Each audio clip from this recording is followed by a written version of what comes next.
ಇವತ್ತು ಸಿಎಂ ಸಿದ್ದರಾಮಯ್ಯ ಅವರಿಗೆ ನಿರ್ಣಾಯಕ ದಿನವಾಗಿತ್ತು. ಇದೀಗ ಸಿಎಂ ಸಿದ್ದರಾಮಯ್ಯ ಅವರ ವಿರುದ್ಧ ಕೋರ್ಟ್ ತೀರ್ಪನ್ನ ನೀಡಿದೆ. ಇದರ ಹಿಂದೆ ಹೋರಾಟವನ್ನ ಬಿಜೆಪಿ ಸಾಕಷ್ಟು ಮಾಡಿತ್ತು.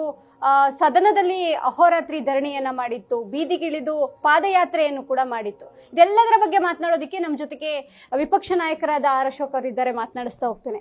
ಸರ್, ನಿಮ್ಮ ಪಾದಯಾತ್ರೆ ಸದನದಲ್ಲಿ ನಿಮ್ಮ ಅಹೋರಾತ್ರಿ ಧರಣಿಗೆ ಯಶಸ್ವಿಯಾಗಿದೆ, ನಮಗೆ ಇದು ಫಲಪ್ರದ ಆಗಿದೆ ಅನ್ನುವಂಥದ್ದು ಕೋರ್ಟ್ ಆದೇಶ ಇಡೀ ರಾಜ್ಯದ ಜನ ಯಾರು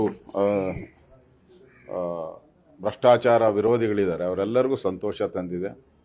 ರಾಜ್ಯದ ಜನ ಈ ಸರ್ಕಾರ ಬಂದು 15 ತಿಂಗಳಾಯಿತು, ಒಂದು ಕಡೆ ಅಭಿವೃದ್ಧಿನೂ ಮಾಡ್ತಾ ಇಲ್ಲ, ಇನ್ನೊಂದು ಕಡೆ ಭ್ರಷ್ಟಾಚಾರ ಲೂಟಿ ಮಾಡುವಂಥದ್ರಲ್ಲಿ ಮಿಳುಗಿರೋವಂಥದ್ದು ಸ್ಪಷ್ಟವಾಗಿದೆ ಅಂತ ಕೋರ್ಟ್ ಆದೇಶ ಬಂದ ಮೇಲೆ ಪ್ರೂವ್ ಆಗಿದೆ. ನನಗನ್ಸುತ್ತೆ ನಾವು ಕೂಡ ವಿಧಾನಸಭೆ ಒಳಗಡೆ ಹೊರಗಡೆ ಓಡಾಟ ಮಾಡಿದ್ರಿ, ಅಹೋರಾತ್ರಿ ಧರಣಿ ಮಾಡಿದ್ರಿ. ಇದರೆಲ್ಲದರ ಫಲವಾಗಿ JDSನ ಸಹಕಾರದೊಂದಿಗೆ ಇವತ್ತು ನಮ್ಮ ಹೋರಾಟಕ್ಕೆ ಜಯ ಸಂದಿದೆ. ಸೊ ರಾಜ್ಯದ ಜನ ಈ ಸರ್ಕಾರ ತೊಲಗದರೆ ಸಾಕು ಅನ್ನೋ ಮಟ್ಟಕ್ಕೆ ಬಂದಿದ್ದಾರೆ.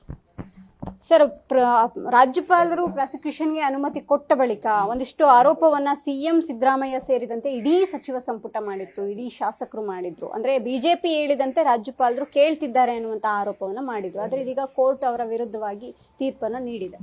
ಇಷ್ಟು ದಿನ ರಾಜ್ಯಪಾಲರಿಗೆ ಅಗೌರವ ಮಾಡದಂಥವ್ರು ಯಾರ್ಯಾರು ಮಾತಾಡಿದಾರೋ ಅವರೆಲ್ಲರೂ ಕ್ಷಮಾಪಣೆ ಕೇಳಬೇಕು ಅಂತೇಳಿ ನಾನು ಆಗ್ರಹ ಮಾಡ್ತಾ ಇದ್ದೀನಿ. ಯಾಕಂದರೆ ರಾಜಭವನನ ದುರುಪಯೋಗ, ರಾಜ್ಯಪಾಲರು ನೋಡೇ ಇಲ್ಲ ಫೈಲು, ಒಂದೇ ದಿನದಲ್ಲಿ ಪರ್ಮಿಷನ್ ಕೊಟ್ಬಿಟ್ರು, ನಾವು ಕ್ಯಾಬಿನೆಟ್ಟಲ್ಲಿ ಏನು ತೀರ್ಮಾನವನ್ನು ಕಳಿಸಿದ್ರಿ ಅದನ್ನು ಅಕ್ಸೆಪ್ಟೇ ಮಾಡಲಿಲ್ಲ, ಅವರು ಏನೇನೋ ಆಪಾದನೆ 108 ಆಪಾದನೆ ಮಾಡಿದರು. ಈ ಕೋರ್ಟ್ ಆದೇಶ ಬಂದ ಮೇಲೆ ಅದಕ್ಕೆಲ್ಲ ತಡೆ ಬಂದಿದೆ ಮತ್ತು ಕೋರ್ಟ್ ರಾಜ್ಯಪಾಲರ ಒಂದು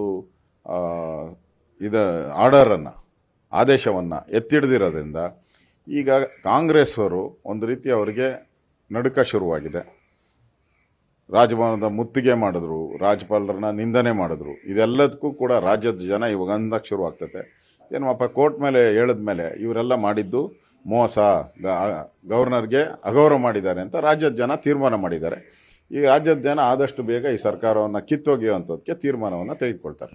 ಸರ್, ಎಲ್ಲೋ ಒಂದ್ ಕಡೆ ಪ್ರಾಸಿಕ್ಯೂಷನ್ಗೆ ಅನುಮತಿ ಕೊಟ್ಟ ಬಳಿಕ ಸಿಎಂ ರಾಜೀನಾಮೆ ನೀಡಬೇಕು ಅನ್ನುವಂತ ಒತ್ತಾಯ ವಿಪಕ್ಷ ಮಾಡಿತ್ತು. ಆದ್ರೆ ತನಿಖೆಯೇ ಆಗದೆ ಯಾವ ರೀತಿಯಾಗಿ ಇಲ್ಲಿ ನೈತಿಕತೆ ಪ್ರಶ್ನೆ ಅನ್ನುವಂತಹದ್ದು ಉದ್ಭವ ಆಯಿತು. ಇದೀಗ ಕೋರ್ಟ್ ತೀರ್ಪನ್ನ ನೀಡಿದೆ. ನೈತಿಕತೆ ಪ್ರಶ್ನೆ ಹೊತ್ತು ರಾಜೀನಾಮೆಯನ್ನ ನೀಡ್ತಾರ? ನಿಮ್ಮ ಹೋರಾಟ ಅವರ ರಾಜೀನಾಮೆಗೆ ಮುಂದಿನ ಹೋರಾಟ ಹೇಗಿರುತ್ತೆ ಅಂತ? ಮುಂದೆ ನಾವು ಹೋರಾಟ ಮಾಡ್ತೀನಿ. ನನಗನ್ಸುತ್ತೆ ರಾಜೀನಾಮೆ ಕೊಡ್ತಾರೆ ಅಂತ ಅನ್ಸುತ್ತೆ. ಕೊಟ್ಟಿಲ್ಲ ಅಂದರೆ ನಮ್ಮ ಪಾರ್ಟಿಯ ಲೀಡರ್ಸ್ ಜೊತೆ ಚರ್ಚೆ ಮಾಡ್ತೀರಿ, ಮಾಡಿ ಮುಂದಿನ ಹೋರಾಟವನ್ನು ನಾವು ಫಿಕ್ಸ್ ಮಾಡ್ತೀರಿ. ನೈತಿಕತೆ ಅನ್ನುವಂತಹದ್ದು ಇಂದಿನ ರಾಜಕೀಯದಲ್ಲಿ ಕಣ್ಮರೆ ಆಗಿದೆ ಅನ್ನುವಂತಹದ್ದು ಹಿರಿಯ ರಾಜಕಾರಣಿಗಳು ಹೇಳ್ತಾ ಇರುವಂತದ್ದು. ಇದೀಗ ಅವ್ರ ಮೇಲೆ ಪ್ರಾಸಿಕ್ಯೂಷನ್ಗೆ ಅನುಮತಿಯನ್ನ ಕೋರ್ಟ್ ಕೊಟ್ಟಿರೋದ್ರಿಂದ ನೈತಿಕತೆ ಅನ್ನೋದನ್ನ ಸಿದ್ದರಾಮಯ್ಯನವರು ಒತ್ಕೋತಾರ ಅಂತ ಅವ್ರು ಪದೇ ಪದೇ ಹೇಳ್ತಾರಲ್ಲ, ನಾನು ಡಿಫ್ರೆಂಟ್ ರಾಜಕಾರಣಿ, ನಾನು ಯಾವುದೇ ಒಂದು ಸ್ಕ್ಯಾಂಡಲಲ್ಲಿ ಇದುವರೆಗೂ ಇಲ್ಲ, ನಾನು ಸ್ವಚ್ಛವಾಗಿದ್ದೀನಿ ಅಂತ. ಈಗ ಅದನ್ನು ತೋರಿಸ್ಬೇಕಾಗಿದೆ, ಅವ್ರು ಸ್ವಚ್ಛವಾಗಿದ್ದಾರೋ ಇಲ್ಲೋ ಅನ್ನೋದನ್ನ ಅವ್ರ ರಾಜೀನಾಮೆ ಒಂದೇ ಅದಕ್ಕೆ ತೋರಿಸುವಂಥದ್ದಕ್ಕೆ ಅವಕಾಶ ಇರೋದು. ನೋಡೋಣ ಏನು ಮಾಡ್ತಾರೆ. ಅವ್ರು ಸ್ವಚ್ಛವಾಗಿದ್ದರೆ ರಾಜೀನಾಮೆ ಕೊಡ್ತಾರೆ. ಮುಂದಿನ ಹೋರಾಟ ಬಿಜೆಪಿ ಕಡೆಯಿಂದ ಯಾವ ರೀತಿಯಾಗಿರುತ್ತೆ? ಇವಾಗ ಚರ್ಚೆ ಮಾಡ್ತೀರಿ, ಇದಾದ್ಮೇಲೆ ಹೋರಾಟವನ್ನು ಫಿಕ್ಸ್ ಮಾಡ್ತೀರಿ. ಇದಿಷ್ಟು ವಿಪಕ್ಷ ನಾಯಕ ಆರ್ ಅಶೋಕ್ ಅವರ ಮತ್ತು ಕ್ಯಾಮರಾಮನ್ ಧನರಾಜ್ ಜೊತೆ ದೀಪಾ ಕುಕ್ವಾಡ, ಪವರ್ ಟಿವಿ, ಬೆಂಗಳೂರು.